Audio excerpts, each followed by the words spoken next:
Et si on parlait de sport?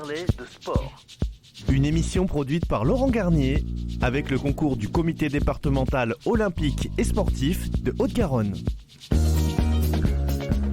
Bonjour à toutes et à tous, très heureuse de vous accueillir dans l'émission Et si on parlait de sport pour cette 26e émission. C'est une émission particulière que nous vous proposons cette semaine et c'est sous l'eau que cela se passe pour commencer avec les sports sous-marins et une compétition nationale originale, Oxygène, qui s'est déroulée à Toulouse. Nous sommes allés à la rencontre de ces passionnés qui mouillent le maillot de bain, tirent à l'arbalète sous l'eau, jouent au hockey subaquatique et bien d'autres disciplines incroyables à découvrir dans cette émission. Frédéric Di Meglio, président de la Fédération française d'études et sports sous-marins, Nicole Boulet, présidente du comité régional Pyrénées-Méditerranée d'études et sports sous-marins, et Pascal Anjalbert, président du comité départemental d'études et sports sous-marins de Haute-Garonne, nous font découvrir cette discipline aux ramifications multiples. À suivre nos chroniqueurs Sport Santé avec le docteur Jean-Pierre Fanvan et Sport et Partenariat avec Yann Bernardo, responsable commercial de la société Beuchat. En deuxième mi-temps, nous serons à nouveau sur le terrain à l'occasion du championnat départemental et régional d'aviron indoor à Villemur-sur-Tarn.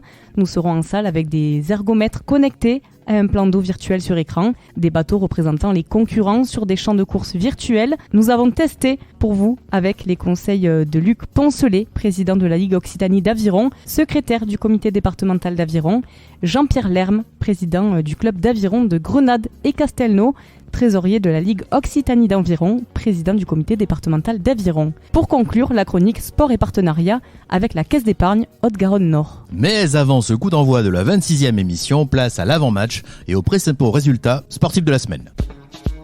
Et si on parlait de sport avant match? Et les principaux résultats sportifs de la semaine avec Pauline et Laurent.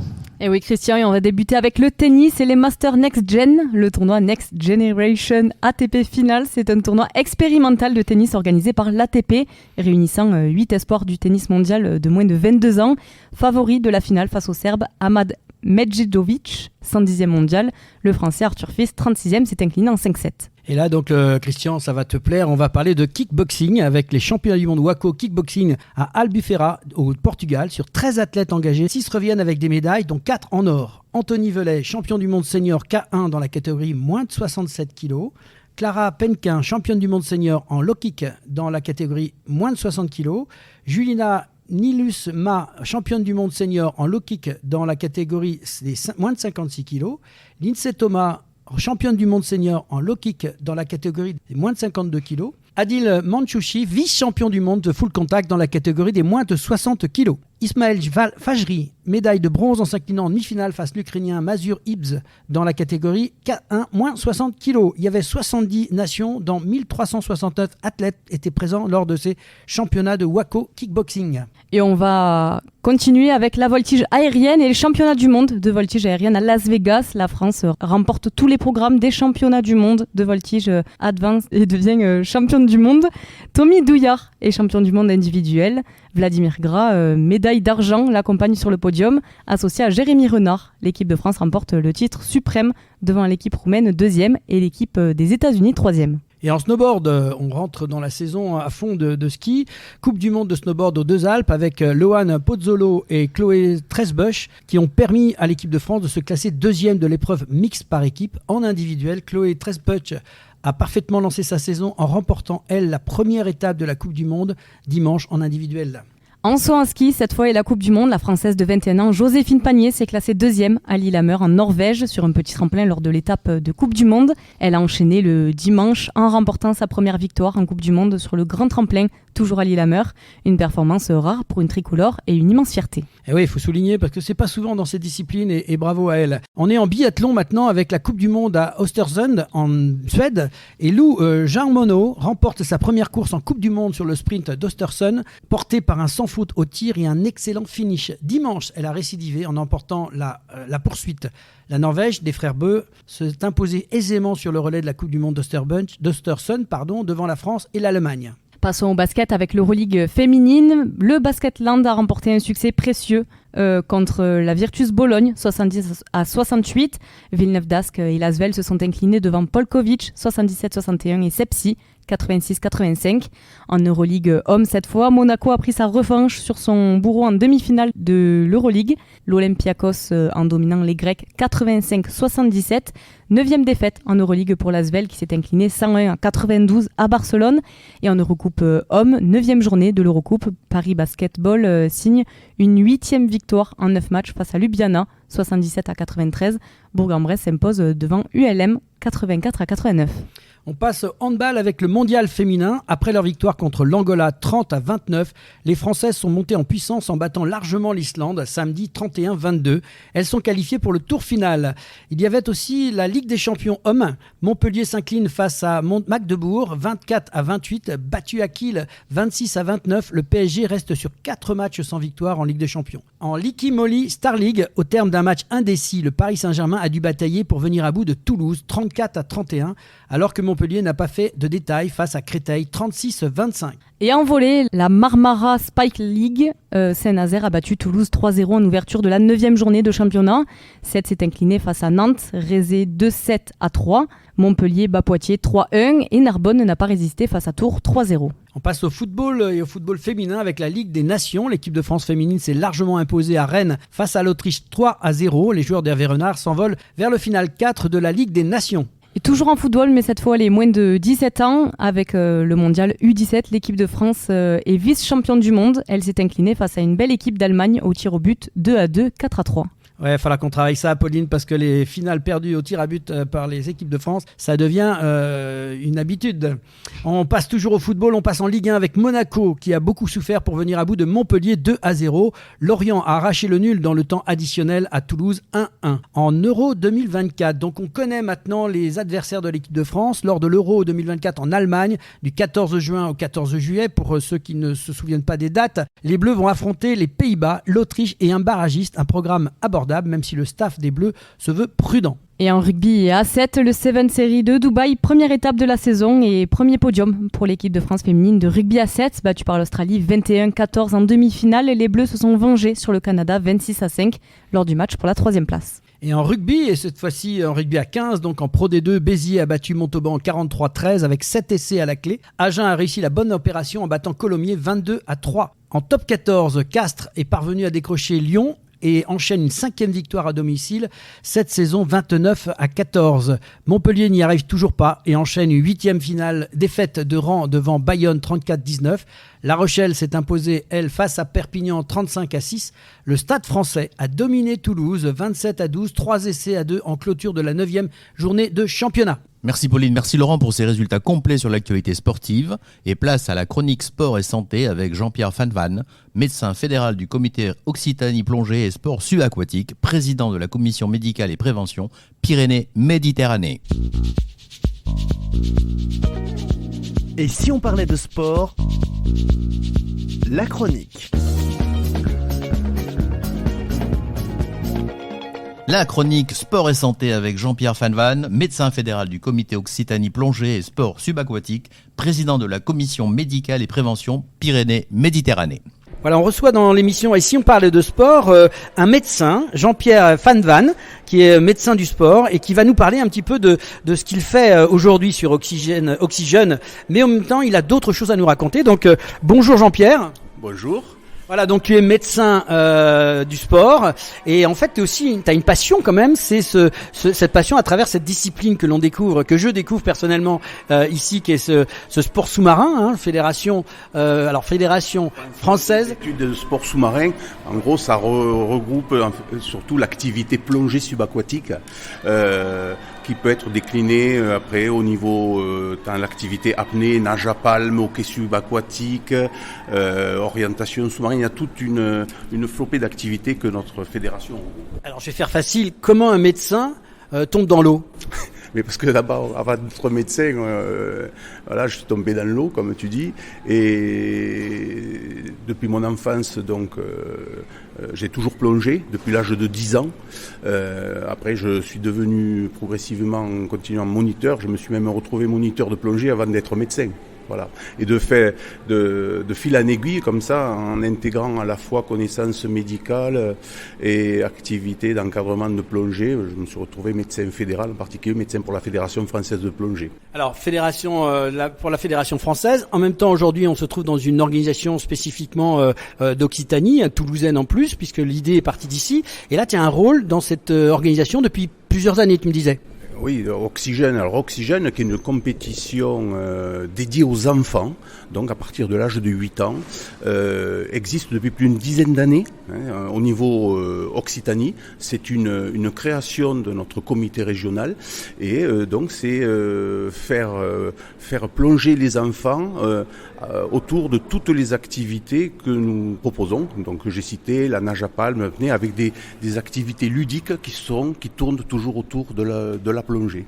Et donc dans cette infrastructure, je fais partie de l'équipe de base qui a donné naissance à Oxygène il y a plus d'une dizaine d'années maintenant. Je suis le médecin qui assure la sécurité médicale s'il y a besoin. Donc, alors il y a besoin, comment ça se passe? C'est généralement il n'y a pas trop de danger quand même? Non, c'est une activité déjà qui est très bien encadrée par nos moniteurs. On a des petites blessures de la bobologie, mais on n'a jamais l'activité est faite de telle façon qu'on ne parle même pas d'accident. Voilà, on n'a pas lieu d'avoir d'accident à ce niveau-là avec nos enfants. Et on fait tout pour les protéger à ce niveau-là et les moniteurs sont bienveillants. Alors on entend là au loin un peu l'ambiance autour du bassin, le plaisir de s'occuper d'une telle discipline, mais aussi d'autres activités. Oui, effectivement. Bon, en tant que médecin, que plongeur, je m'occupe de plongée subaquatique et de patients surtout, parce que ça c'est mon premier corps de métier depuis 2018 et avec l'émanation du sport santé, j'ai créé avec un de mes coachs sportifs, Fabien Clément, une activité dédiée aux femmes atteintes du cancer et à qui nous proposons l'activité plongée en soins de support. Alors qu'elles sont soit en traitement, soit en rémission, et nous les aidons, nous les soutenons grâce à l'activité plongée qui est bénéfique pour elles. Alors tu me disais qu'il y a quelque temps, il y a une organisation aussi dans le cadre d'Octobre Rose.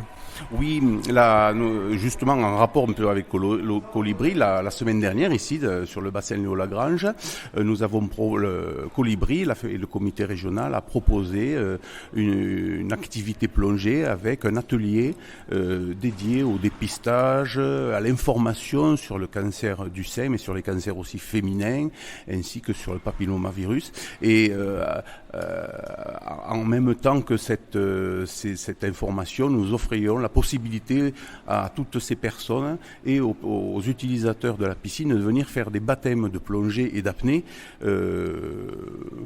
pour découvrir ces activités que l'on peut aussi bien trouver dans le loisir que dans nos soins de support maintenant et dans les possibilités que l'on peut offrir aux malades de faire des activités plongées en bouteille ou en apnée. Alors pour les auditeurs qui écoutent cette émission, où est-ce qu'on peut trouver peut-être des informations ou se renseigner sur ce que tu fais ?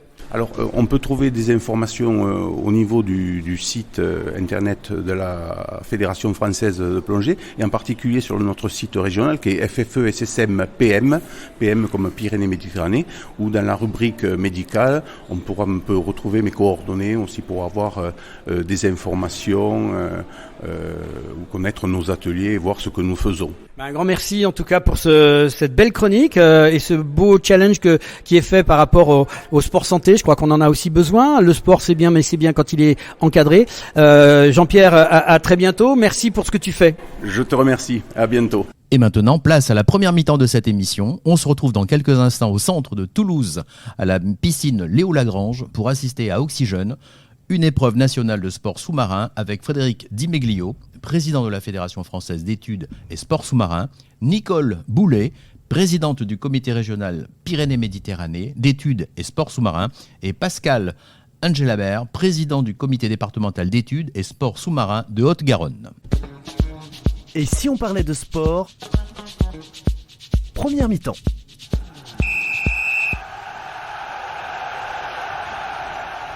Nous sommes à la piscine Léo-Lagrange pour assister à Oxygène, une épreuve nationale de sport sous-marin avec Frédéric Dimeglio, Nicole Boulet et Pascal Angelabert au micro de Laurent Garnier. Frédéric Dimeglio, bonjour. Alors bonjour, je vais vous parler de la Fédération française d'études et de sport sous-marin. Alors, bienvenue dans l'émission Et si on parlait de sport, justement, bonne curiosité pour nous aujourd'hui. On va découvrir dans ce grand bassin, il s'est passé déjà plein de choses aujourd'hui, mais moi j'ai découvert qu'il y avait plein de disciplines dans une. Racontez-moi un peu tout ça. Alors, cette fédération d'études et de sport sous-marin, c'est d'abord une fédération qui a été créée en 1948, dont le siège est à Marseille depuis toujours, sur le Vieux-Port. Il faut savoir, c'est une fédération dont l'objet est de développer tout ce qui est activité subaquatique, qui est délégataire de l'État, donc délégataire en particulier du ministère des Sports, même s'il y a des relations avec le ministère de la Mer, le ministère de la Transition écologique, le ministère de l'Éducation nationale, le ministère de la Sécurité intérieure, donc c'est quelque chose où il y a beaucoup de connexions. Cette fédération donc développe un certain nombre d'activités que je vais vous présenter, puisque c'est quand même le but de si on parlait du sport. Il faut savoir que dans notre ADN, donc on voit que c'est quelque chose qui est assez ancien, il y a une notion importante, c'est la notion de la sensibilisation et la protection de l'environnement. D'où le mot étude. D'où le mot étude. Alors, dans le mot étude, il y a aussi l'aspect médical, l'aspect, on va dire, défense de l'environnement, un aspect aussi de la découverte, je dirais, culturelle de l'archéologie. Donc, ça, c'est des aspects culturels, archéologie, biologie sous-marine, photo-vidéo, donc qui sont des images iconographiques. Il y a donc toutes les activités sportives. Les activités sportives, on va en parler tout à l'heure. Je vous laisse un peu, je dirais, dans l'attente. Il faut savoir qu'on est la première fédération sportive reconnue en France comme partenaire engagé pour la nature au niveau de l'Office français de la biodiversité. Quelque chose d'important. Ça, c'est depuis 2021. Et on est aussi membre de droit, après avoir été observateur pendant plusieurs années, de l'Union internationale conservation de la nature. Ça permet quand même de montrer l'importance pour cette fédération de réfléchir à l'importance de la biodiversité. Alors ça mériterait, j'ai envie de vous couper, mais ça mériterait quand même d'avoir une audience peut-être plus grande, parce que moi je découvre avec grand plaisir cette discipline aujourd'hui. Alors toutes les activités sportives d'ailleurs méritent d'être mieux connues. Alors on sait maintenant de plus en plus que le sport c'est bon pour la santé. On sait aussi que les sports de nature, puisque l'activité subaquatique, ça se passe souvent en milieu de pleine nature, c'est bon pour la santé. Et puis il faut savoir aussi que l'incursion dans un milieu subaquatique, avec donc ce qu'on appelle une immersion liée à l'hyperbarie, qui est d'être soumis à une certaine pression, est bénéfique, puisque ça permet d'entraîner une cohérence respiratoire. Et on parle de plus en plus d'ailleurs de plongée de pleine conscience. Alors on n'est pas seulement la fédération de plongée, on est beaucoup plus que ça. Alors nos activités subaquatiques, elles traitent par exemple de nage avec palme, elle traite de hockey subaquatique, oui, du hockey subaquatique, ça c'est important à avoir, de tir sur cible, sous l'eau, de pêche sous-marine, elle traite, je dirais, aussi d'activités qui sont de la nage en eau vive. Donc on voit qu'il y a un élément multifactoriel, puisqu'on a au total une quinzaine de commissions d'activité qui interviennent là-dedans. Et on va parler tout à l'heure d'Oxygène à travers d'autres personnalités qui sont présentes ici. Oxygène, effectivement, qui s'adresse bien sûr aux jeunes et qui sont justement une mise en concours à travers les différentes régions de France de différentes activités subaquatiques. Donc ça, je laisse à ceux qui vont suivre dans ce discours la découverte de ces disciplines. On recevra Madame la Présidente de la région Occitanie tout à l'heure. On en parlera avec elle, bien évidemment, sur ce sujet d'Oxygène Jeune. Alors je dirais aussi, c'est qu'on parle de plus en plus de, je dirais par exemple, si on prend les objectifs de développement durable des Nations Unies, sur les 17 objectifs, il y en a 3 qui sont importants puisqu'ils s'impliquent directement dans notre fédération. C'est premièrement, je dirais, la notion de réduction des inégalités. On a effectivement une réflexion beaucoup axée sur la prise en charge des personnes en situation de handicap. On se rend compte que les personnes qui sont en situation de handicap et qui pratiquent les activités subaquatiques ont un énorme bienfait. Deuxième élément, il y a la partie d'objectif qui s'appelle bien-être et santé. Alors si on résume, on se rend compte que l'activité subaquatique permet d'être mieux dans sa peau, de réduire le stress, et on sait très bien qu'avec la vie urbaine, on a beaucoup de stress, moins de burn-out. Donc ça, c'est important à noter. Et troisième élément, qui est là, je dirais, la protection de l'environnement, mais ça fait partie de l'ADN dont je vous parlais tout à l'heure, qui est l'un des propres de notre discipline, je dirais, de notre fédération. Alors justement, moi je revenir sur l'aspect sportif, parce que là, aujourd'hui, on a un événement sportif, mais au niveau fédéral, quelle est un peu la structure sportive que vous proposez, parce qu'il y a plein de disciplines, donc comment c'est géré tout ça? Alors, comme je disais tout à l'heure, en tant que discipline, il y en a 7 ou 8, on va dire, disciplines sportives, donc certaines sont en compétition. On a 3 disciplines de haut niveau. On n'est pas olympique, malheureusement. On a failli l'être à travers l'apnée. On a donc la nage avec palme, qui est reconnue par le CIO, Comité international olympique, depuis 1986. Deuxièmement, on a l'apnée. Bon, ça, l'apnée, c'est quelque chose qui se développe de plus en plus. Et troisièmement, il y a le hockey subaquatique. Effectivement, c'est des disciplines au niveau, c'est-à-dire où l'État nous aide un peu, je dis bien un peu parce qu'on n'est pas olympique, justement pour développer ces activités.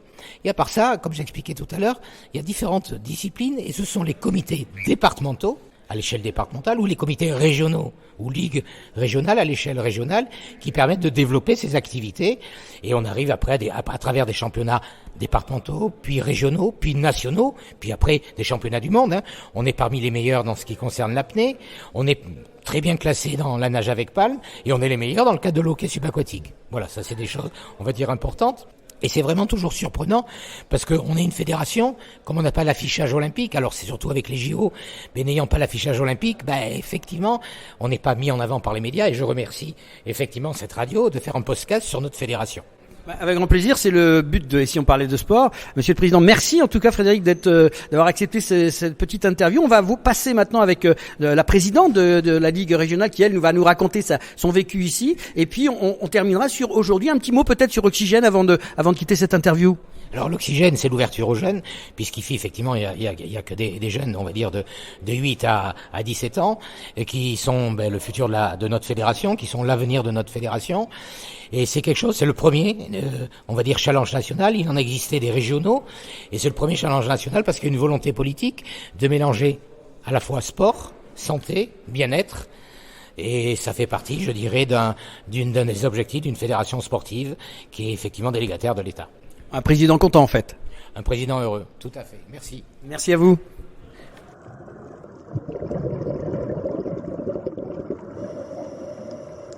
Nicole Boulet, bonjour, bienvenue dans l'émission Et si on parlait de sport. Merci d'avoir accepté ce petit entretien. Nicole Boulet, vous êtes présidente de la Fédération française d'études des sports sous-marines. Je me suis pas trompé ? D'Occitanie. Voilà, donc moi la première question que j'ai envie de poser à une présidente, c'est comment on devient présidente d'une fédération comme ça par les temps qui courent ? Eh bien, à cause des copains.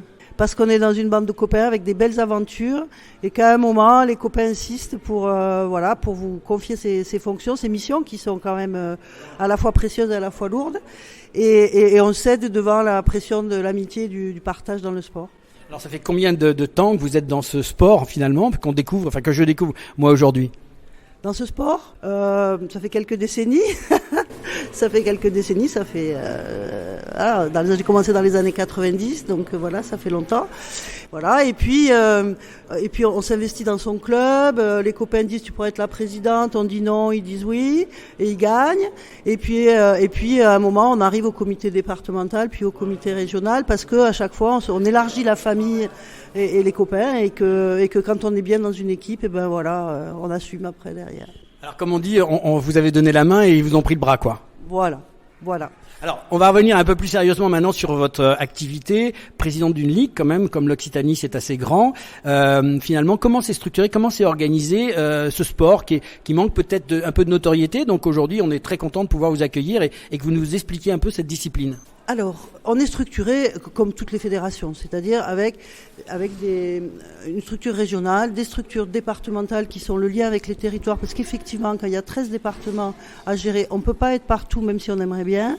Et donc, les comités départementaux sont des précieuses aides. C'est eux qui sont en contact avec le terrain direct des clubs et des professionnels, des structures professionnelles. Voilà. Et puis après, on a tous les bénévoles qui agissent à la fois au sein des clubs et à la fois au sein des commissions d'activité. Parce qu'il y a plusieurs commissions à la fédération. Les sports sous-marins, c'est 12 disciplines. Vous pouvez me les citer quand même, ces disciplines, parce que voilà, mais simplement qu'on comprenne un peu ce qu'est ce sport sous-marin. Au départ, c'est né de la plongée sous-marine, des découvertes, du scaphandre, et allié avec les chasseurs sous-marins qui sont devenus après des apnéistes. Après, nous avons nos disciplines sportives, dont 3 de haut niveau, c'est la nage avec palme, le hockey subaquatique et l'apnée sportive. Voilà. Et puis d'autres disciplines dérivées soit de la plongée scaphandre, soit de l'apnée, qui sont le tir sur cible, la nage en eau vive, et des disciplines culturelles qui expliquent le E de FFE études, qui sont l'archéologie sous-marine, la biologie de l'environnement, la photo-vidéo et également la plongée souterraine. Voilà. Je pense que je n'en ai pas beaucoup oublié. C'est l'orientation qui est une discipline moins développée. Mais c'est plus du loisir, ça, c'est pas de la compétition pure et dure, comme on peut parler des 3 premières. Alors, les disciplines compétitives, il y en a plus. Il y a donc, je reprends, l'apnée, le hockey, la nage avec palme, qui sont des disciplines classées au niveau par le ministère, mais aussi le tir sur cible, l'orientation, la photo-vidéo. Voilà, qui sont des disciplines sportives où il y a des compétitions nationales, internationales. Et puis les disciplines purement de loisirs, que sont la souterraine par exemple, voilà, la plongée scaphandre, mais aussi la biologie environnement. En fait, on va passer sur l'idée, Nicole, c'est en tant que ligue, qu'est-ce que vous organisez effectivement comme événement? Est-ce que vous sélectionnez vous faites toutes les disciplines d'abord, ou est-ce que vous sélectionnez une discipline particulièrement pour faire des compétitions? Ah non, on est à l'image de la fédération, toutes les disciplines sont représentées dans le comité, pas toujours dans tous les départements, mais on s'y efforce. Et on essaye de travailler beaucoup en transdisciplinarité aussi. Il y a beaucoup d'intérêt à ce que les photographes et les biologues, les biologistes travaillent entre eux, mais ils sont là aussi pour aider à former des moniteurs de plongée ou d'apnée qui savent parler de l'environnement ou qui savent faire des photos pour expliquer à leurs élèves. Il y a beaucoup de liens entre les différentes disciplines, de toutes les disciplines. Alors, une question que j'ai envie de vous poser maintenant, qu'est-ce que vous diriez à des parents qui voudraient que leur enfant s'approche de ces disciplines-là? Quels conseils on peut donner à des parents par rapport à ce que aller sous l'eau, c'est pas toujours une démarche facile. Qu'est-ce que vous pourriez donner en tant que président de ligue à des parents qui se posent la question? Alors déjà, suivre les niveaux de l'enfant, comment il évolue, et ne pas vouloir tout de suite commencer tout petit à faire que du scaphandre. Les enfants ont quand même besoin d'apprendre dans la progressivité. Il faut d'abord qu'ils mettent des palmes, un masque, un tuba, qu'ils apprennent à respirer, à se déplacer, à gérer leur équilibre dans l'eau, et puis à s'émerveiller surtout de ce qu'ils voient. C'est qui va les entraîner vers autre chose. Et puis arriver au scaphandre progressivement à partir de l'âge de 8 ans. Voilà, et y aller tranquillement en fonction des sites sur lesquels il est, parce qu'on plonge pas de la même façon si on est à Palavas où il y a beaucoup de sable ou si on est dans des criques où on peut plonger du bord. Voilà, il faut y aller tranquillement au rythme de l'enfant, et surtout, nous ce qu'on s'est efforcé, c'est de donner aussi des communautés d'enfants plongeurs. Que l'enfant soit pas tout seul dans un monde d'adultes, ce qui est encore souvent le cas, ou qu'il soit que 2 ou 3 au milieu de beaucoup d'adultes, et de développer une pédagogie et des offres qui soient spécialisées, plus adaptées aux enfants. Et donc, en fait, ces enfants-là, cette organisation-là, vous prévoyez des journées portes ouvertes pour faire découvrir tous ces sports-là? On s'efforce. Il y a des actions en lien avec l'UNSS du sport scolaire. Dans certains collèges, certains lycées, on soutient beaucoup ça très très fort. Il y a des initiations dans beaucoup d'établissements scolaires, mais aussi à l'occasion de manifestations plus locales dans les villes, dans des fêtes du sport, des choses comme ça. Et donc on essaye d'ouvrir au maximum, oui, sur des propositions vers les enfants. Est-ce qu'il y a un âge pour débuter dans ces disciplines-là? Alors on peut commencer à partir de 6 ans, je pense, et la plongée à partir de 8 ans. Alors, je vais passer un peu sur la question. On va passer sur le sujet d'actualité, qui est de dire aujourd'hui, on se trouve moi je découvre cette manifestation qui s'appelle Oxygène et qui est organisée ici à Toulouse, dans une piscine Léo Lagrange, ici au centre de Toulouse, pour une présidente heureuse, dans la mesure où c'est un gros événement que vous montez ici. C'est une première, d'après ce qu'on m'a dit. Alors c'est une première nationale, puisque chez nous, c'est un concept made in Toulouse, par des Toulousains un peu fous, mais fans de plongée jeune. Et on dit souvent que la plongée enfant, elle est née ici dans notre comité, notamment entre Toulouse et la côte Vermeille, avec des centres et des moniteurs qui sont spécialisés là-dedans à un moment où on s'y intéressait pas. Donc ça fait très longtemps que notre comité a acquis une expertise en matière d'enseignement de la plongée jeune. Voilà. Et on a eu envie à un moment, pour fidéliser nos jeunes, de leur donner envie de rester, de leur offrir des choses qui les intéressent, et notamment la rencontre et la confrontation sportive. Voilà. Et donc on a créé le premier challenge Oxygène. Là on va être à la 18e édition en 2024. On a commencé avec 40 jeunes, maintenant on dépasse les 200-250 jeunes sur la région. Et c'est une vraie fierté que ce modèle ait été reconnu par le national comme modèle à développer pour toute la fédération. Donc une grande fierté, on va avoir dans quelques instants l'organisateur de l'événement avec qui on rentrera un petit peu dedans. Donc là on a combien de personnes, combien de jeunes quand même ici présents aujourd'hui à peu près? Alors c'est la première fois, il faut que les autres régions s'habituent à amener des équipes régionales, c'est pas simple à organiser. Donc là on était parti sur 90 jeunes à peu près. accompagnés par leurs capitaines et leurs parents, enfin et leurs supporters. Voilà. Et on vise avec une participation de 6 régions. On vise une participation beaucoup plus large de toutes les régions, au moins de métropole. C'est plus compliqué pour les territoires ultramarins. Voilà. Et donc progressivement en 2-3 ans de monter l'événement à 200-250 jeunes. Merci beaucoup Nicole pour ce petit témoignage. C'est intéressant de découvrir cette discipline toulousaine, puisqu'on est à Toulouse. L'émission Et si on parlait de sport est basée effectivement sur la région toulousaine. On est très content de vous avoir eu dans cette émission-là en tout cas. Si je peux me permettre, je voudrais adresser un grand merci à la municipalité de Toulouse et à Toulouse Métropole qui nous mettent à disposition le bassin pour ces manifestations. Et c'est un grand soutien et je tenais à les remercier beaucoup. Le message est passé Nicole. Bonne journée, à bientôt.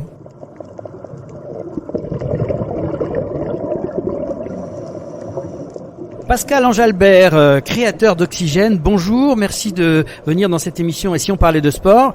Alors, la petite question que j'ai envie de poser, c'est comment on tombe dans l'eau finalement pour monter des événements pareils ? Dans mon cursus de moniteur de plongée, j'ai eu la chance de travailler dans une structure fédérale à Bagnoul-sur-Mer, au Rédéris, qui est le berceau de la plongée enfant en France. Et dès les années 90, j'ai été intégré dans les équipes qui ont organisé des manifestations pour les plus jeunes. Et il y a 17 ans, on a eu l'idée, avec le comité Pyrénées, de créer une manifestation pour les jeunes pendant la saison hivernale pour les occuper un petit peu avant d'aller plonger en milieu naturel. Et donc l'idée est venue de créer ce challenge Oxygène ouvert aux jeunes licenciés de 8 à 17 ans avec différentes épreuves sportives, donc l'esprit concours, compétition que les jeunes adorent. C'est un petit championnat de France, je ne sais pas si on peut dire le mot encore, mais qu'est-ce qu'il y a comme épreuve en plus ? Alors, il y a des épreuves d'apnée, de nage en eau vive, de monopalme, de tir sur cible, de hockey subaquatique. Il y a une épreuve de course hawaïenne, c'est parcourir une distance sous l'eau avec un bloc de plongée sur le dos en respirant et pieds nus, voilà. Et ensuite, on a des épreuves de hockey subaquatique, voilà. Est-ce qu'il faut des compétences particulières pour faire ces sports-là ? Non, mais la fédération offre la possibilité de pratiquer différentes activités. C'est pas que de la plongée sous-marine.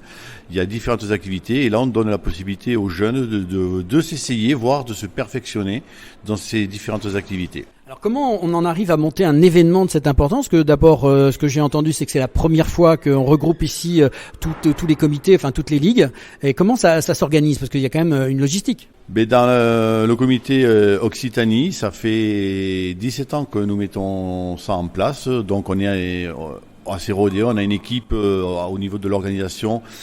On est 4 personnes, plus il faut compter à peu près 80 bénévoles pour une manifestation comme ça. Et nous faisons notre sélection régionale, on touche à peu près 150 jeunes de la région Occitanie. Et la fédération est venue nous demander de mettre en place ce challenge au niveau national, puisque les jeunes plongeurs feront les plongeurs du futur, quoi. Donc il faut intéresser ces jeunes.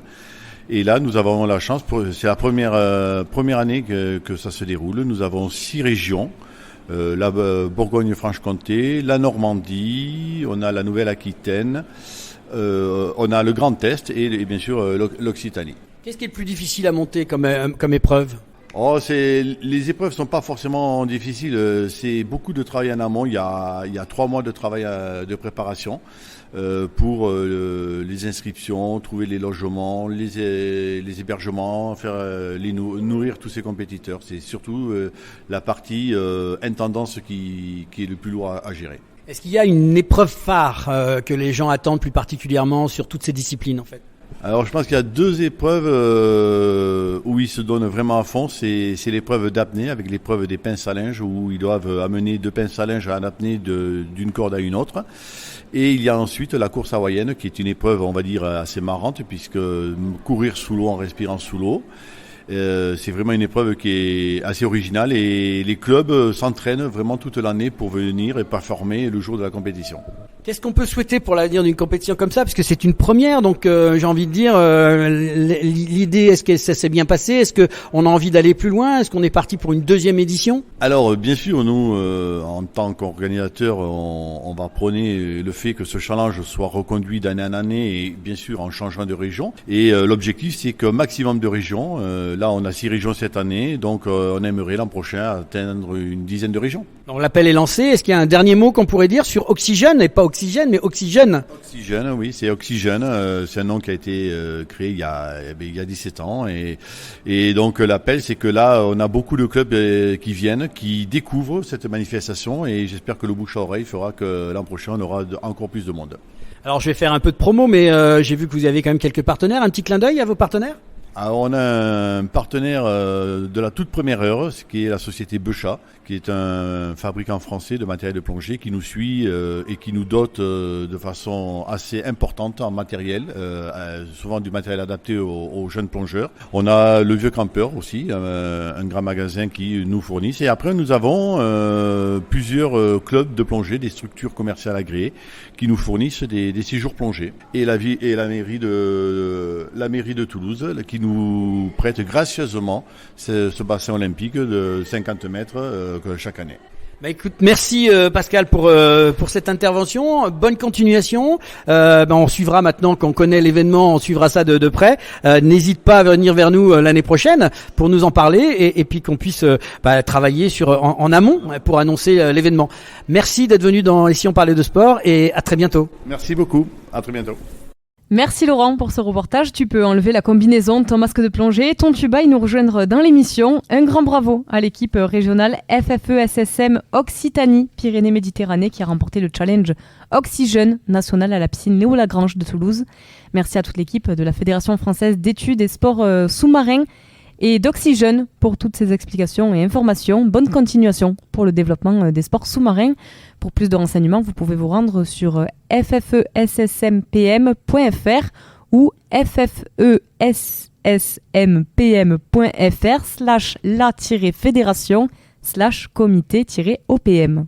C'est l'heure de la chronique sport et partenariat avec Yann Bernardo de la société Beuchat, partenaire de la FFESSM. Et si on parlait de sport, la chronique.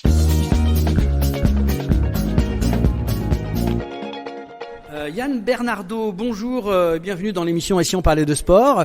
Très content de découvrir un peu ce sport pour ma part, mais j'ai envie de poser la question d'abord à l'homme.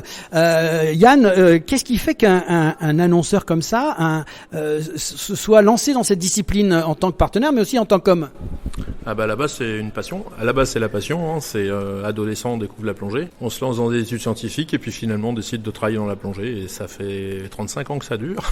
Et là, ici, c'est en fait une manifestation qui est fabuleuse puisqu'on présente toutes les activités de la fédération. Donc, quel que soit le type, apnée, tir sur cible, la bouteille, la nage avec palme, hydrospeed. Et surtout, on s'adresse qu'à des jeunes. Donc, du coup, à l'avenir de notre activité. Et nous, en tant que professionnels, c'est cet avenir-là, c'est ce qui nous maintiendra, nous, en activité. Donc voilà, c'est ça, l'intérêt, elle est d'où il y a la passion que l'on sent. Et en même temps, d'un point de vue partenariat, c'est un partenariat qui marque parce que vous touchez toute une cible qui vous intéresse.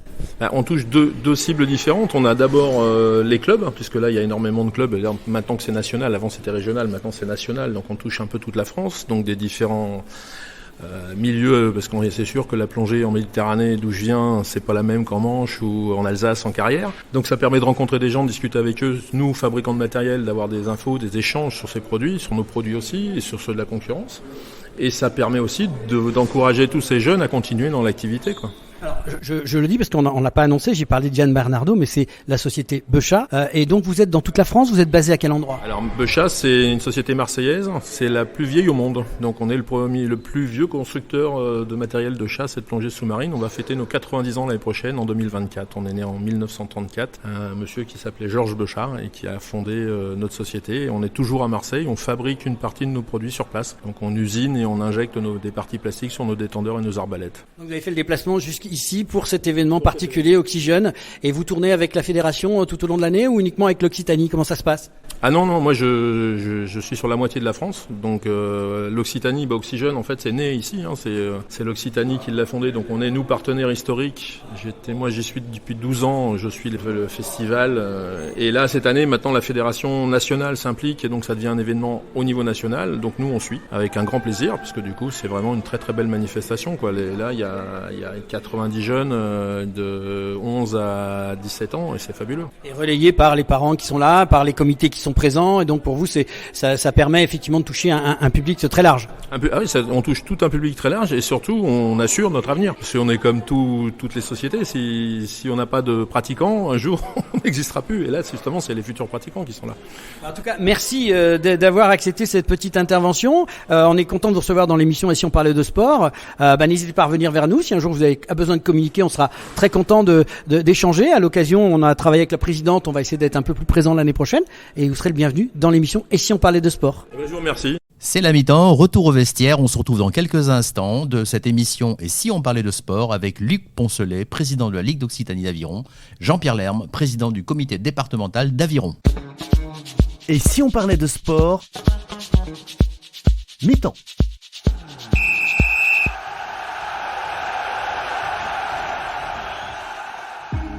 Passionné de sport, vous souhaitez participer à son développement sur le territoire de la Haute-Garonne? Alors ne cherchez plus. Le comité départemental olympique et sportif de la Haute-Garonne est là pour vous. Notre passion commune, l'excellence sportive et l'olympisme. Le CDOS 31 accompagne les comités départementaux et les clubs dans leur développement. Par des formations adaptées aux bénévoles et salariés pour développer leurs compétences, par l'organisation de multiples manifestations sportives dans lesquelles vous pouvez être intégré, à travers la mise à disposition de volontaires en service civique. Alors contactez le comité départemental olympique et sportif de la Haute-Garonne dès maintenant par mail contact@cdos31.org ou au 05 62 24 19 02. Ensemble, faisons briller la Haute-Garonne à travers le sport. Et si on parlait de sport, deuxième mi-temps.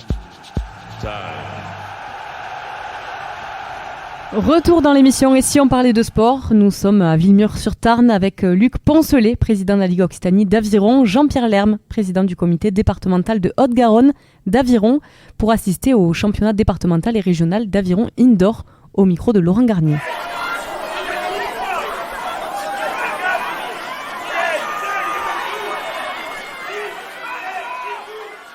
Et bien donc dans cette émission Et si on parlait sport, je me retrouve ici à Villemur-sur-Tarn pour découvrir une nouvelle pratique de l'aviron.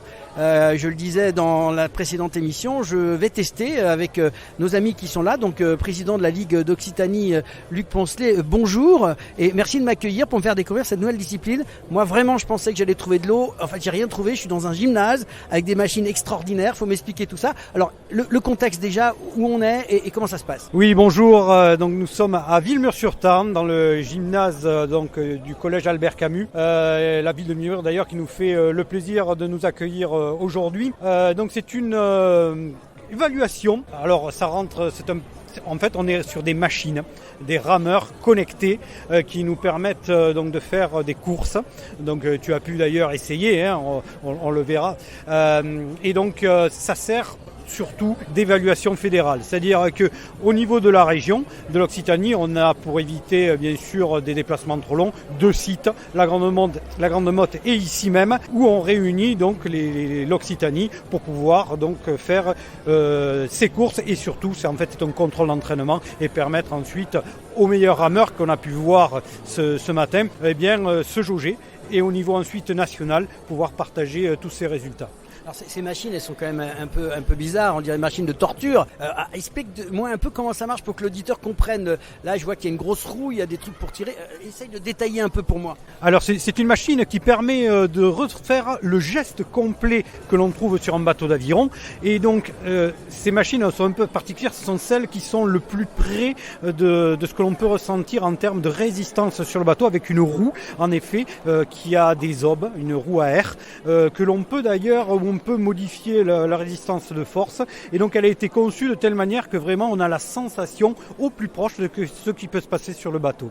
Et donc bien sûr on a un capteur de force qui permet de déterminer bien le temps aux 500 mètres, un tas d'autres paramètres, les calories, les watts et ainsi de suite. Nous ce qui nous intéresse c'est que pour se rapprocher d'une course sur 2000 mètres, donc ce sont des épreuves qui se réalisent sur 2000 mètres, sauf sur les plus jeunes où on est sur 1000 voire 500 mètres, mais là sur 2000 mètres qui permet d'avoir une référence par rapport aux courses de bateau. Alors, comme j'ai la chance d'avoir aussi le président du comité départemental d'aviron, Jean-Pierre Lerme. Jean-Pierre, combien il y a de personnes? Comment ça se passe? Vous êtes coordinateurs tous les deux d'abord, si j'ai bien compris. Donc la Ligue et le département, ça s'entend, c'est super. Dis-moi un petit peu le nom de personnes, d'où ils viennent, qu'on ait un peu plus une vision de cet événement de ce week-end. Bonjour Laurent, nous sommes ici donc sur la partie on va dire ouest de l'Occitanie. Le territoire du département, on a 14 clubs. Au total, Occitanie, 55-57 clubs. Sur l'animation ici à Villemur, on est dans les 280 à 300, un peu plus de 300 concurrents sur la partie individuelle. Le matin, ce que tu viens de voir, et cet après-midi, nous avons des relais en 4 qui vont faire du 8x250 ou du 4x500 mètres. Et alors le relais sur une machine, on dit comment ça se fait. En fait, il y en a un qui sort dès qu'il a fini son 500 mètres environ, parce que la machine elle continue à engranger des mètres. Il va pitcher la main du suivant, il va vite repartir dessus parce que le temps continue à courir. Et le bateau s'arrête en fait. Et ça ralentit, mais sauf si on attend trop longtemps, à ce moment-là ça s'arrête. Mais le chrono lui continue à courir, donc on a intérêt à revenir très vite sur la machine, le suivant, quand on se passe sur le relais, pour terminer notre relais en premier bien sûr, puisque il va y avoir les catégories jeunes, tout ce qu'on a vu ce matin, du 12 ans jusqu'au master en relais. Alors ils ont démarré ce matin pour les individuels, j'ai bien compris ça. Il y avait combien de catégories un peu d'âge pour expliquer un peu au public? On est parti des plus jeunes, c'est quoi à peu près pour situer un peu le niveau et jusqu'à quel niveau on est rassemblés ici? Alors, on a partagé des catégories, on va mettre du 11-12 ans ensemble, sur des courses de 500 mètres. Les 13-14 ans, 16-17, 18-19, eux, ils sont sur du 1000 mètres ou 2000 mètres. Ensuite, on a des masters qui sont sur le sprint 500 mètres, ça c'est en tout début d'après-midi. Mais on a également le 1000 mètres et le 2000 mètres. Et on a aussi la catégorie junior avec le pôle espoir que tu as interviewé, ou que tu vas interviewer. Et qui eux sont les athlètes qui viennent là, comme disait Luc, pour se confronter au chrono et pouvoir accéder bien sûr après au plus haut niveau. Donc les espoirs que vous avez prévus pour ce week-end sont réalisés finalement, le public est venu, les gens sont venus. J'ai vu qu'il y a une ambiance de folie tout à l'heure quand c'était dans la course, on se serait cru dans un match de boxe tellement ça y allait. J'ai pris quelques sons, on entend des entraîneurs qui poussent. Oui, tout à fait. C'est tout l'intérêt aussi de cette manifestation, c'est que le public est au plus près des athlètes, les entraîneurs également. Et on voit aussi cette symbiose entre l'entraîneur et l'athlète, cette relation un peu particulière que l'on ne retrouve pas sur un bateau parce que l'entraîneur il est sur la berge, alors que là vraiment il est au plus proche de l'athlète. Alors, les sensations ne sont pas complètement les mêmes parce qu'il n'y a pas le roulis de l'eau, il n'y a pas la petite vague, il n'y a pas le fait qu'on soit un peu mouillé, qu'on a un peu froid. Est-ce que ces paramètres-là jouent dans les compétitions? Parce que finalement on est au sec, même si on mouille le maillot, mais quand même. Alors tout à fait, il faut vraiment relativiser par rapport à cet outil. Cet outil, c'est un contrôle d'entraînement. En fait, c'est facile, on mesure une puissance sur une machine. Évidemment que quand on se retrouve sur un plan d'eau, on peut essayer de mettre un ergomètre sur l'eau, mais il va couler. Il y en a qui ont essayé.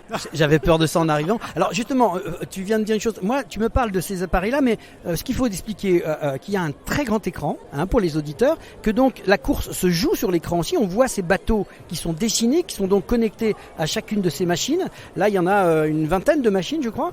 Et c'est bien ça, on a 20 machines connectées et pour que le public soit un peu interactif, voilà, sur un grand écran, en effet, on affiche une course virtuelle où on voit les bateaux qui se disputent pour arriver en tête. Et d'ailleurs, quelque chose d'intéressant, c'est que sur chaque écran, les rameurs voient eux aussi l'écart qui les sépare du bateau qui suit derrière. Et donc, c'est aussi une façon de se motiver. On voit qui est en train de nous rattraper, on va essayer d'accélérer un peu plus. Alors sur cette pratique, je dirais, on est rentré dans le e-sport, j'ai envie de dire aujourd'hui, parce que vous me disiez tout à l'heure tous les deux que c'est un peu le Covid qui a bousculé un peu tout ça, quoi. Alors en effet, aujourd'hui, voilà, on le fait en présentiel, mais évidemment, alors le Covid est passé par là et on a réalisé des championnats de France connectés. Donc oui, évidemment, et la fédération d'ailleurs développe aujourd'hui le Hero, qui est cet aviron connecté. On peut très bien de chez soi faire des courses virtuelles contre d'autres rameurs, se donner rendez-vous et faire sa course depuis la maison. Donc là, vous êtes concurrencé ce qui se passe actuellement sur d'autres chaînes qui font du e-sport, et donc vous allez pouvoir nous lancer peut-être des images de ce genre-là avec, on va dire, du e-aviron, si je veux dire. Mais complètement, et voilà, on l'a eu fait pendant 2 ans. Alors, ça remplace pas le présentiel, c'est pour ça qu'on aime être là, mais ça a bien fonctionné, ça a fait des choses extraordinaires. Et justement, les gens ont découvert que, on pouvait faire ça de la maison, on pouvait faire ça, on a connecté les clubs. Alors bien sûr, quand on le fait à cette échelle, ça demande une logistique assez importante, mais il y a des applications qui existent et qui permettent de faire ça de manière assez sympathique et facilement à la maison. Je vais vous quand même laisser travailler, parce que j'ai beaucoup de travail depuis ce matin. En tout cas, moi j'étais heureux que vous m'invitiez et de pouvoir participer à cette émission-là, parce que finalement là on a vu du concret, on est pu venir voir les gens. On s'était été parlé il y a 5 mois, vous étiez avec nous en studio. Cette fois-ci je suis venu, on m'a parlé d'une épreuve aussi au mois d'avril dans la région aussi, avec des championnats de France ou quelque chose comme ça. Alors tout à fait, au mois d'avril on aura la chance d'accueillir, et d'ailleurs c'est chaque année, pour l'instant on a de la chance, dans le Gers, à Barbotan-les-Thermes, Casaubon-Barbotan-les-Thermes, les championnats de France qu'on appelle bateau court. Alors bateau court, pourquoi ? Parce que ce sont les plus courts bateaux que l'on a, où on va retrouver les meilleurs rameurs des catégories J18 et seniors qui vont être utilisés pour sélectionner les rameurs pour les Jeux Olympiques. Alors justement, en discutant avec les uns et les autres, il y a quelques graines de champions qui sont là. On a vu Sandra Brunel tout à l'heure, et qui sont, alors ils m'ont dit pas tout de suite 2024, mais il y a des ambitions, puisqu'il y en a certains qui me disent, moi 2032 je veux être au top. Tout à fait, ce sont des J18 là qui sont en pleine pousse, si je puis dire, que l'on a retrouvé aujourd'hui. On avait vu Sarah donc il y a 5 mois qui nous avait expliqué sa saison passée, et là qui a plein d'ambition pour cette nouvelle saison, et évidemment on l'espère la retrouver à Casaubon en pleine forme pour pouvoir se positionner dans les meilleurs et participer au championnat du monde, et bien sûr avec pour point d'orgue 2032 les Jeux Olympiques. Alors l'aviron, on peut se dire, mais comment ça se fait ? Pourquoi on attend si longtemps ? 18 ans, on dit, on peut être performant. Non, l'aviron est un sport à maturité tardive, et en général, il faut une dizaine d'années. Alors, il y a des cas particuliers, mais en général, au bout d'une dizaine d'années, on devient performant. Donc, c'est pas incohérent. 2023, 2032, on est pile poil là où il faut. En tout cas, merci pour tous les deux, pour cet échange, ce beau championnat. Je vous félicite pour ça. Et puis, on se retrouve, n'hésitez pas. L'émission Ici on parle sport est à votre écoute pour parler de sport et de tous les sports. À très bientôt, en tout cas. Merci beaucoup, Laurent. Sarah Brunel, bonjour. Bienvenue à nouveau dans l'émission Ici on parle sport. On est content de te retrouver. Et là, en ayant gagné. Comment ça s'est passé cette épreuve ? L'épreuve d'aviron indoor, c'est toujours une épreuve assez violente pour le corps, mais on est préparé pour ça toute la semaine. J'ai eu l'occasion de faire un nouveau record personnel, avec quand même un gros écart avec le précédent, donc je suis contente du travail fourni. Il y a une grosse différence. Moi je m'attendais à mettre les pieds dans l'eau aujourd'hui, j'ai complètement découvert une autre matière, une autre pratique. Il y a une grosse différence quand même entre les deux. Qu'est-ce qui change entre ce que tu fais normalement sur les plans d'eau et là ? Déjà il n'y a pas cet aspect collectif qu'on a en bateau. Là c'est vraiment nous seuls face à la machine, face à nous-mêmes. On a un retour chiffré qui nous confronte à la réalité un peu, et c'est ça qui fait qu'on doit se surpasser et rester vigilant à ce qu'on fait tout le long du parcours. Et à titre personnel, tu préfères l'eau, tu préfères ça ? Est-ce que tu as une petite préférence entre les deux ? Je préfère quand même le bateau, justement pour cet aspect collectif, plein air et compétition. C'est le vrai aviron pour moi. Alors, objectif à venir ? L'objectif à venir, c'est les prochaines sélections. Il y aura des essais d'appairage avec d'autres coéquipières auxquels je serai convoquée grâce justement aux résultats d'aujourd'hui, et plusieurs autres stages d'équipe de France. Tu vas regarder toujours en haut vers les Jeux Olympiques, j'imagine ? Jeux Olympiques, on verra dans quelques années, mais pour l'instant, retourner au championnat du monde cette année et faire une médaille, c'est l'objectif premier. Écoute, merci beaucoup de ce petit échange. En tout cas, on te souhaite plein de bonnes choses. Et puis, on se retrouve bientôt. N'hésite pas, on va suivre ta carrière de toute façon. Merci beaucoup, en tout cas. On va passer à côté de toi. Il y a un autre garçon là qui nous rejoint, qui n'a pas concouru aujourd'hui, mais qui a quand même un petit palmarès. D'abord, il va se présenter. Oui, bonjour, je m'appelle Louis Desco Vigourou. Moi, je suis un peu blessé en ce moment à cause d'un stage en mai dernier. C'était le stage préparatoire pour les championnats d'Europe et je me suis fait une grosse blessure au dos suite à un entraînement assez intensif.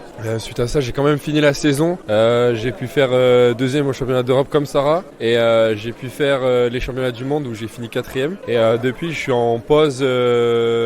J'ai dû m'arrêter sportivement pendant un mois et là, je suis en reprise peu progressive jusqu'en janvier.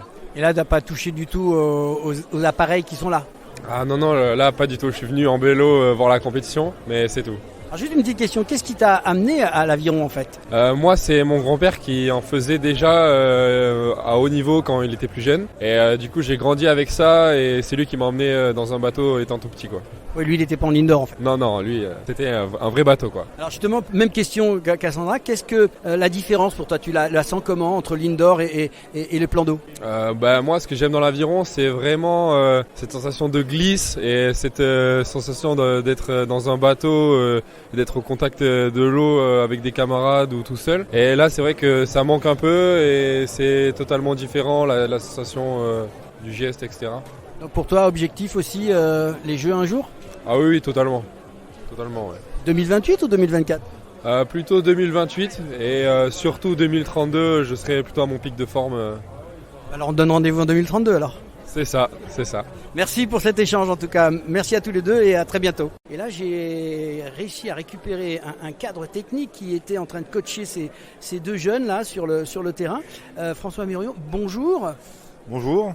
Alors merci de répondre, je vous embête pas longtemps, je sais que vous êtes pris, mais j'aimerais un petit peu avoir des précisions sur ce qui se passe et comment vous les coachez aujourd'hui finalement. Alors qu'est-ce qui se passe? Alors déjà nous sommes, je suis là pour entraîner le pôle France et le pôle Espoir Aviron qui se situe à Toulouse.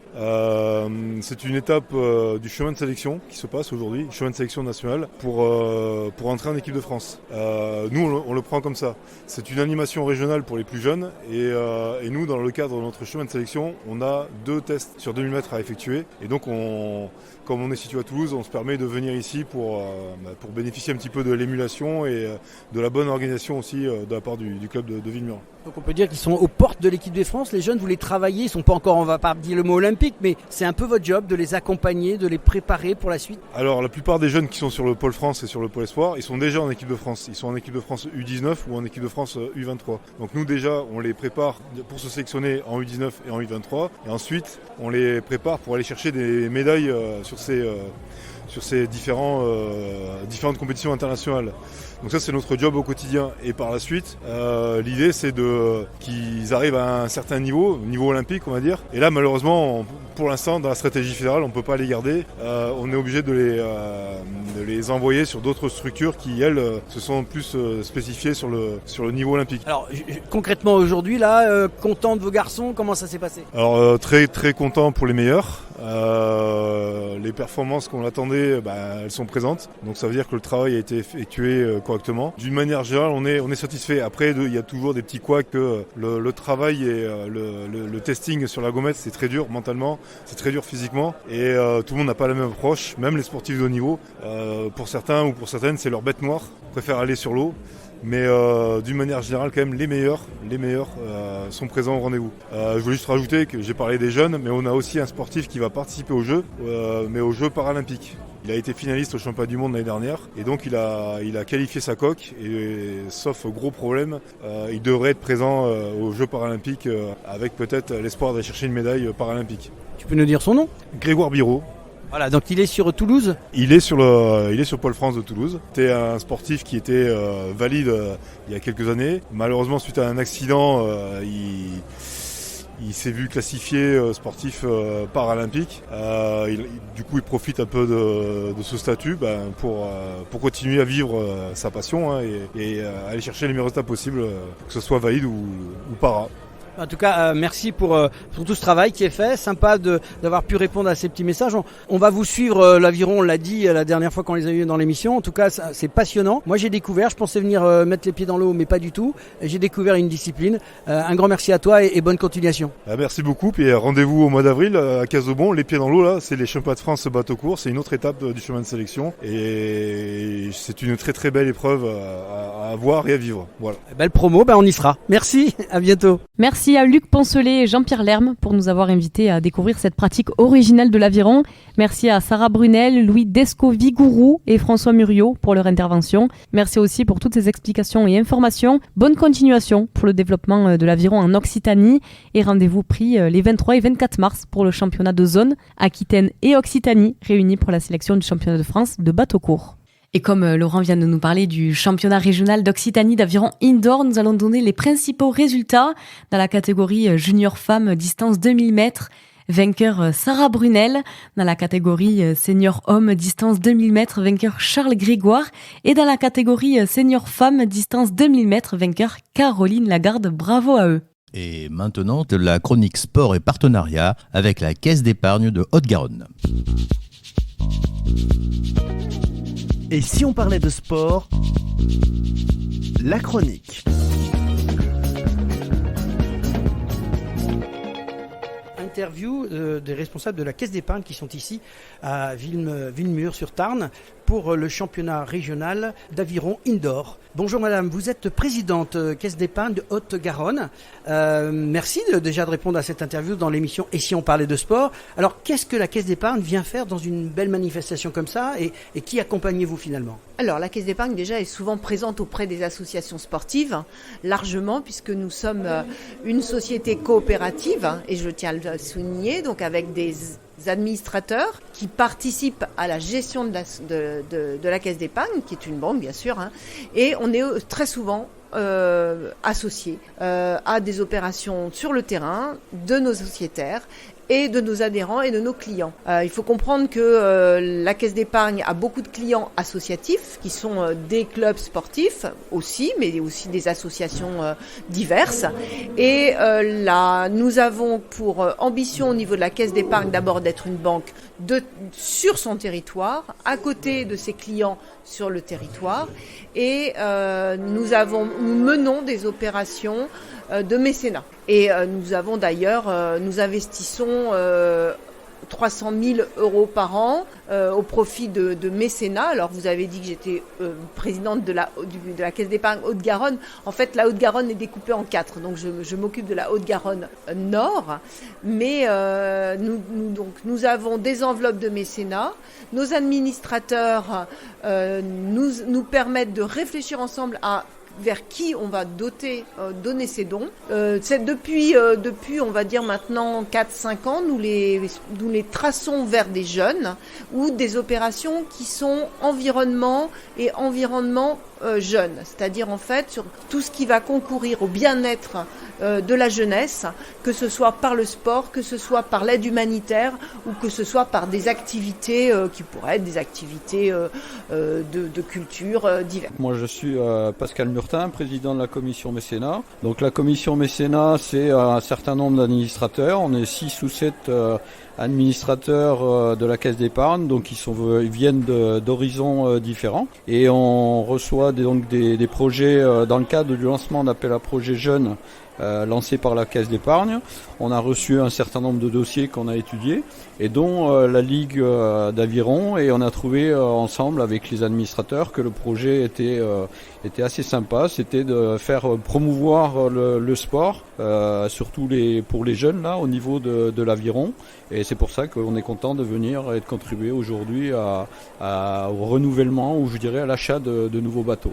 Claude Violeton, je suis responsable à la Caisse d'épargne de Midi-Pyrénées sur la direction Toulouse Centre, et on est très heureux d'être ici aujourd'hui, déjà pour mieux connaître ce sport, puisque l'aviron indoor, moi je connaissais pas du tout. Ah oui, on pensait tous venir dans l'eau en fait, on est bien d'accord. Et surtout pour aider cette association qui nous a sollicité et qui est une association bien sûr cliente. Notre rôle à la Caisse d'épargne de Midi-Pyrénées, c'est de s'impliquer dans la vie associative du territoire. Occitanie. Et donc on souhaite, comme l'a dit la présidente, aider le plus grand nombre d'associations qui font appel à projet, bien sûr, dans le cadre du mécénat. C'est la fin du match de cette 26e émission. Retour au vestiaire pour les grands rendez-vous à venir et le programme de la semaine prochaine. Et si on parlait de sport ? Fin du match.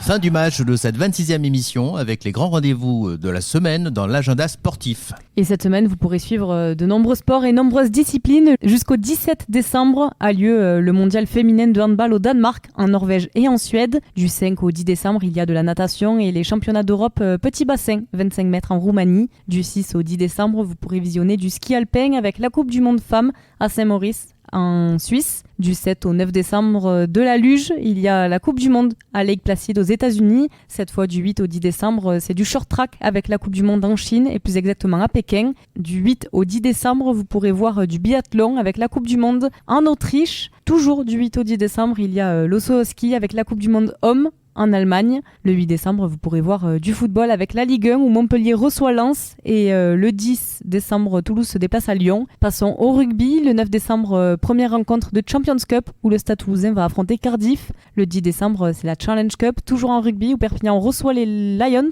et Newcastle accueille Montpellier. Ensuite, les 9 et 10 décembre, c'est la Coupe du Monde de bobsleigh à La Plagne, en France. Et le 10 décembre, il y a de l'athlétisme avec les championnats d'Europe de cross-country à Bruxelles, en Belgique. Et enfin, encore le 10 décembre, il y a du cyclocross avec la Coupe du Monde Homme Élite à Val di Sole, en Italie. Et au programme de la semaine prochaine, nous vous proposons les championnats du monde de hand féminin qui se déroulent d'ailleurs actuellement au Danemark, où nos Françaises ont passé le premier stade. Nous recevrons les joueuses du Toulouse Handball Club qui viendront nous commenter cette première partie de championnat et nous raconter la vie d'une joueuse de handball au quotidien. En deuxième mi-temps, le sport scolaire, c'est quoi ? Comment ça marche ? Quelles sont les pratiques qui sont proposées ? Quelles sont les missions de l'Union nationale du sport scolaire au sein de l'éducation scolaire ? Guillaume Jansou, directeur départemental de l'UNSS, nous explique tout. Merci à Luc Poncelet, Jean-Pierre Lerme pour l'aviron et à Frédéric Dimeglio, Nicole Boulet, Pascal Angelbert, Jean-Pierre Fanvan et Yann Bernardo pour l'étude et sport sous-marin. C'est la 26e émission de Et si on parlait de sport. Un très grand merci à tous les internautes qui nous suivent de plus en plus nombreux.